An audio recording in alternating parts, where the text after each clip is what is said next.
بسم اللہ الرحمن الرحیم۔ السلام علیکم ورحمۃ اللہ وبرکاتہ۔ حضرت ابن عمر رضی اللہ تعالیٰ عنہ سے روایت ہے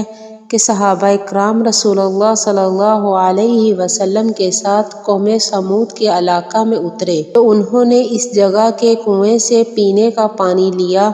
اور انہوں نے اس پانی سے آٹا بھی گوندا۔ تو رسول اللہ صلی اللہ علیہ وسلم نے اپنے صحابہ اکرام کو حکم فرمایا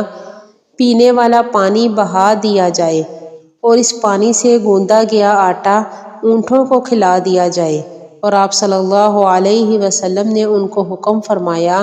کہ اس کنویں سے پانی لیا جائے کہ جس کنویں پر حضرت صالح کی اونٹنی پانی پینے آئی تھی۔ حضرت ابو ہریرہ رضی اللہ تعالیٰ عنہ فرماتے ہیں کہ رسول اللہ صلی اللہ علیہ وسلم نے فرمایا تم اس آدمی کی طرف دیکھو کہ جو تم سے کم تر درجے میں ہے، اور اس آدمی کی طرف نہ دیکھو کہ جو درجے میں تم سے بلند ہو، تم اللہ کی نعمتوں کو حقیر نہ سمجھنے لگ جاؤ۔ حضرت ابن عمر رضی اللہ تعالیٰ عنہ فرماتے ہیں کہ رسول اللہ صلی اللہ علیہ وسلم نے پتھروں والے یعنی قوم سمود کے بارے میں فرمایا اس قوم کے گھروں کے پاس سے نہ گزرو کیونکہ انہیں عذاب دیا گیا ہے، سوائے اس کے کہ وہاں سے روتے ہوئے گزرو،